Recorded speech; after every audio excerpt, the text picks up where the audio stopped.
समय की बड़ी खबर आपको बता दें, इस पूरे हादसे में ईरान के राष्ट्रपति इब्राहिम रईसी की मृत्यु हो गई है। ये पुष्टि कर दी गई है ईरान सरकार के द्वारा। हादसे में राष्ट्रपति रईसी की मौत, बहुत बड़ी खबर। हालांकि प्रणय उपाध्याय जी न्यूज संवाददाता ये बता रहे हैं कि अभी किसी भी तरीके की साजिश की बात ईरान सरकार के द्वारा नहीं कही जा रही है, लेकिन जिस तरीके का वहां पर इस समय संकट चल रहा है, चाहे वो इजरायल और हमास सामने सामने हो या ईरान को लेकर जिस तरीके से अमेरिका अपनी प्रतिक्रिया देता रहा है, और ये बहुत बड़ी खबर। हेलीकॉप्टर हादसे में रईसी जो कि राष्ट्रपति है ईरान की, उनकी मृत्यु हो गई है और इस हेलीकॉप्टर में विदेश मंत्री भी मौजूद थे। हादसे वाली जगह से हेलीकॉप्टर का मलबा मिल गया है। प्रणय उपाध्याय।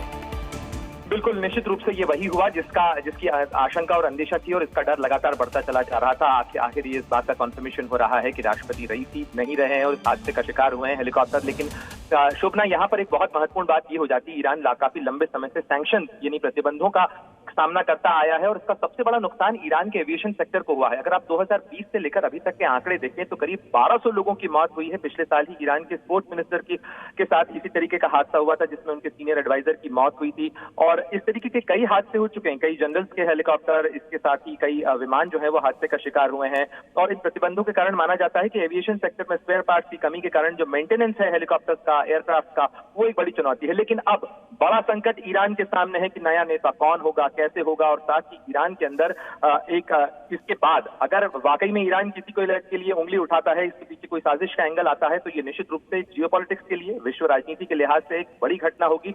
क्योंकि अगर ईरान इसे असैसिनेशन कहता है तो उसके बाद ईरान की तरफ से जो प्रतिक्रिया आएगी उससे बहुत सारी चीजों पर असर पड़ सकता है। जी, बहुत सारी चीजों पर असर पड़ सकता है। राष्ट्रपति का जाना, उनके विदेश मंत्री का जाना, ऐसे राजनीतिक माहौल में, ऐसे राजनीतिक परिप्रेक्ष्य में अकु श्रीवास्तव हमारे साथ स्टूडियो में मौजूद हैं। अकु जी, किस तरीके से इस खबर को देखा और समझा जाए?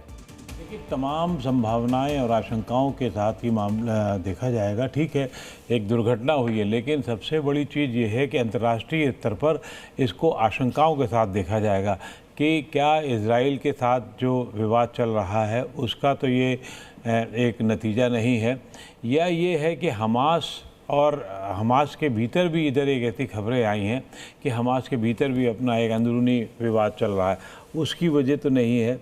लेकिन पूरा फोकस इस समय इजराइल के साथ है। अभी तक कोई प्रतिक्रिया ना ही इजराइल की तरफ से और ना ही ईरान की तरफ से इस तरीके से आई है कि जिसमें तकनीकी खराबियों के अलावा किसी और मामले पर बातचीत की जाए। हमें इनकी प्रतिक्रियाओं का इंतज़ार करना होगा, और मुझे लगता है कि ये अगर कुछ जरा सा भी गड़बड़ होगा तो ये पूरे विश्व की जो शांति है उसके लिए भी ये तस्वीरें देखिए, ये जी न्यूज पर एक्सक्लूसिव तस्वीरें इस समय हम आपको दिखा रहे हैं। ये उस मौके की तस्वीरें हैं जहां पर ये हेलीकॉप्टर क्रैश होकर गिरा है, जिसमें राष्ट्रपति इब्राहिम रईसी की मृत्यु हो गई है। उनके साथ विदेश मंत्री भी मौजूद थे।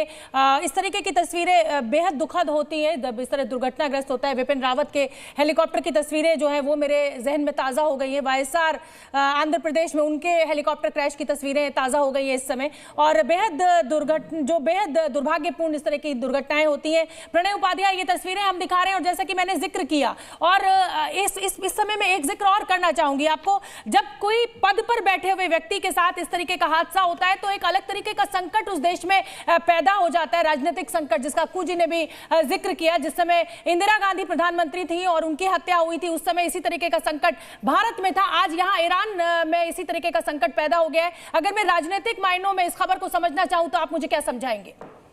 बिल्कुल शोभना, निश्चित रूप से एक राजनीतिक संकट होता है। किसी देश का राष्ट्राध्यक्ष अगर इस तरीके से हादसे का शिकार हो, उसका हेलीकॉप्टर गिर जाए और वो मारा जाए, तो ऐसे में निश्चित रूप से एक बड़ा सक्सेशन का संकट होता है। पहले तो ये है कि कामकाज व्यवस्था, क्योंकि ये बड़ा एग्जीक्यूटिव पद होता है किसी भी देश के लिए, उसका राष्ट्रपति, क्योंकि खासतौर पर ईरान के अंदर जो एग्जीक्यूटिव पावर है, क्योंकि सीधे चुनाव होता है राष्ट्रपति का, तो ऐसे में जो राष्ट्रपति है उनके जाने के बाद में एक राजनीतिक संकट होगा। हालांकि हर देश, हर संविधान के अंदर एक सक्सेशन प्लान जरूर होता है कि अगर राष्ट्रपति ऐसे किसी दुर्घटना का शिकार होते हैं तो उसके बाद कौन उनके बाद कामकाज संभालेगा, कैसे कामकाज की व्यवस्था को चलाया जाए।